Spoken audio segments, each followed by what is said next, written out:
근데 이 오답을 단순히 틀린 문제를 다시 풀어본다. 애초에 오답 노트 이렇게 작성하면 안 됩니다.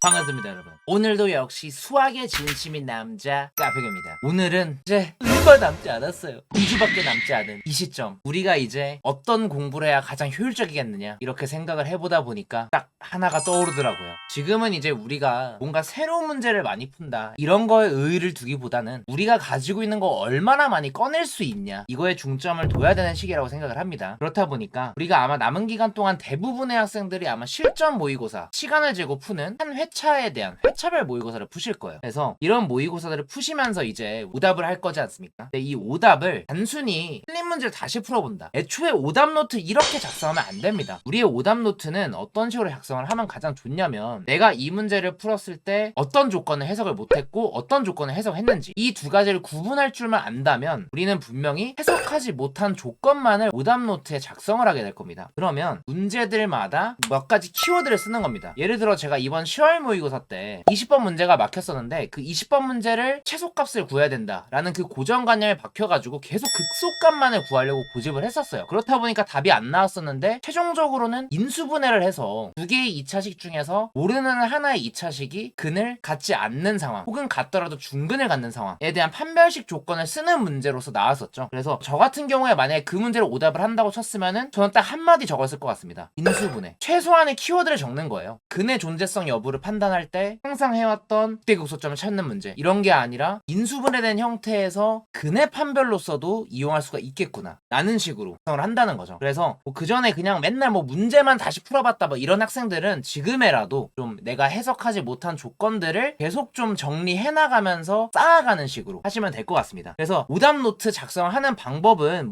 간략하게만 좀 소개를 드리고요. 가장 메인으로 말씀드리고 싶은 건 딱 한 가지입니다. 이렇게 우리가 여태까지 정리해왔던 오답 노트에 대한 내가 그동안 해석을 제대로 하지 못했던 여러 조건들 혹은 여러 유형들이 있었을 텐데 이제 앞으로 우리가 문제를 풀어감에 있어서 계속 그걸 의식하면서 시험장에 들어가야 된다는 거예요. 저 같은 경우에 방금 예를 들었죠. 인수분해 같은 게 있었다. 그러면은 저는 머릿속으로 그냥 자기 체면을 겁니다. 야, 너 인수분해 해야 된다. 인수분해로 상황 판단할 수도 있어야 된다. 이런 식으로 자기 체면을 계속 겁니다. 이런 게 뭐에도 적용이 되겠어요? 도형의 특징 같은 거. 내가 최근에 잘 이용하지 못했던 도형의 특징. 예를 들면 원이 나왔을 때 원주각과 중심각 관계. 이거를 내가 그동안 잘 못 써왔다면은 나 이거 써야 된다. 계속 의식.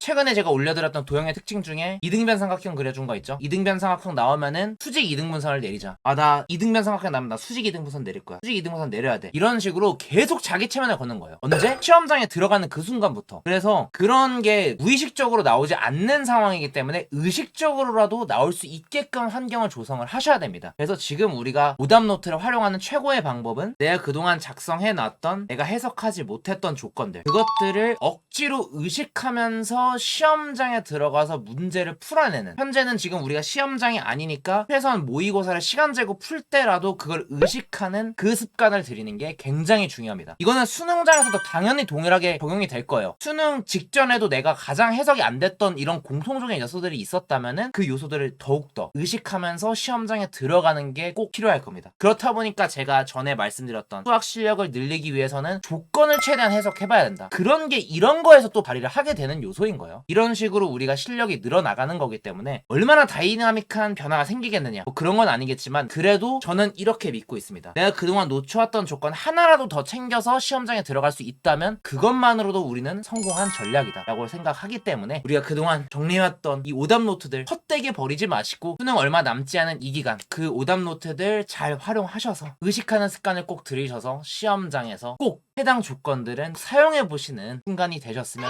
좋겠습니다. 얼마 남지 않았기 때문에 우리의 효율을 항상 따지다 보니까 이렇게 준비하게 됐고요. 얼마나 많이 준비를 할 수 있을지 모르겠습니다. 몸이 썩는 한까지 한번 최대한 수능 관련 꿀팁 컨텐츠들 만들어 보도록 할 테니까요. 여러분도 얼마 남지 않은 기간 최선을 다해서 한번 해봅시다. 까표겠습니다.